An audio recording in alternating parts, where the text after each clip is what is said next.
Assalamualaikum warahmatullahi wabarakatuh. Apa kabar anak-anak kelas 3 SD Negeri 26 Sungaliat? Alhamdulillah, pada hari ini kita masih diberi nikmat iman dan nikmat sehat sehingga kita bisa kembali belajar PAI dengan penuh semangat di pagi hari ini. Anak-anak, sebelum kita masuk ke materi, marilah bersama-sama kita baca doa terlebih dahulu. Bismillahirrahmanirrahim. Raditu billahi robba wa bil islami dina wa bi muhammadin nabiyya wa rasula rabbi zidni ilma warzuqni fahma amin ya rabbal alamin. Anak-anak kelas 3 yang soleh dan soleha, pada hari ini kita akan memasuki pelajaran kita yang ketiga, yaitu Allah Maha Esa dan Maha Pemberi. Dan untuk hari ini kita akan mulai mempelajari Allah Maha Esa. Anak-anak, coba kalian amati gambar yang ada di layar. Kira-kira itu gambar apa ya?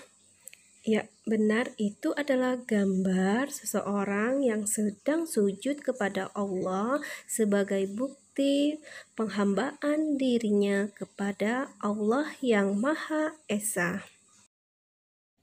Anak-anak, bagaimana cara kita membuktikan bahwa Allah itu Maha Esa atau Allah itu Maha Satu?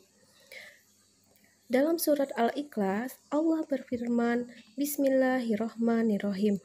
Qul huwallahu ahad, Allahus samad, lam yalid wa lam yulad, wa lam yakul lahu kufuwan ahad.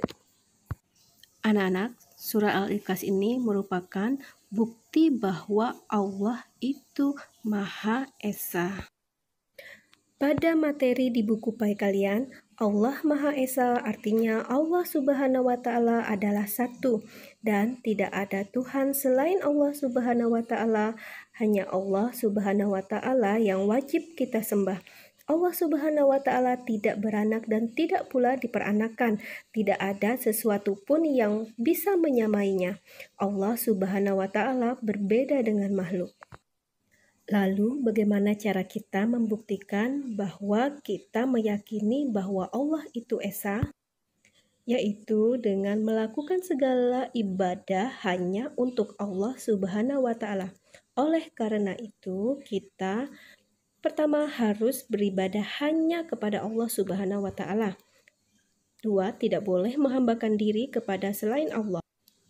Anak-anak, ketika kita menghambakan diri kepada Allah, maka kita tidak boleh menyembah patung, menyembah hewan, menyembah berhala, ataupun menyembah pohon seperti yang dilakukan oleh kaum Madian pada zaman Nabi Syu'aib. Mereka kemudian diazab oleh Allah dengan suara petir yang menggelegar sehingga mereka pun mati. Kemudian yang ketiga, tidak boleh menyekutukan Allah Subhanahu wa Ta'ala dengan sesuatu apapun. Anak-anak, apakah boleh kita percaya dengan ramalan bintang atau zodiak? Atau bolehkah kita mempercayai dukun atau mendatangi dukun? Kemudian, apakah boleh kita mempercayai benda-benda yang dipercayai oleh masyarakat dapat menghindarkan kita dari segala bentuk mara bahaya? Dalam hadis riwayat Ahmad Hakim, Rasulullah bersabda, barang siapa yang menggantungkan jimat, maka ia telah melakukan syirik.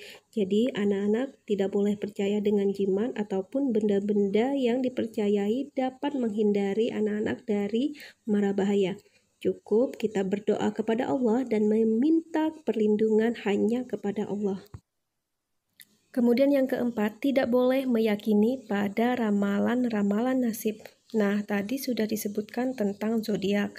Kemudian kita juga tidak boleh mempercayai yang namanya ramalan-ramalan nasib seperti sio.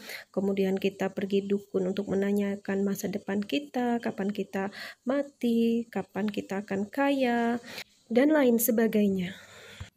Dan yang terakhir, bagaimana cara kita mempercayai Allah itu Maha Esa, yaitu selalu memperbanyak zikir kepada Allah Subhanahu wa Ta'ala. Anak-anak, apakah kalian sering berzikir kepada Allah? Ibu yakin kalian pasti sering berzikir kepada Allah. Kalau kalian senang berzikir, maka Allah akan semakin sayang dengan kalian. Semoga kalian semua menjadi anak yang soleh dan soleha ya.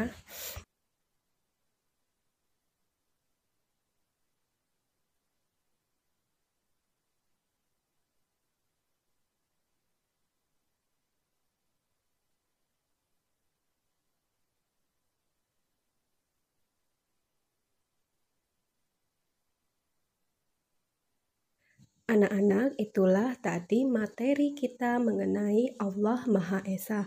Semoga dengan materi tadi anak-anak semakin pintar dan semakin bertambah keimanannya. Sampai di sini Ibu akhiri dengan wassalamualaikum warahmatullahi wabarakatuh. Sampai jumpa.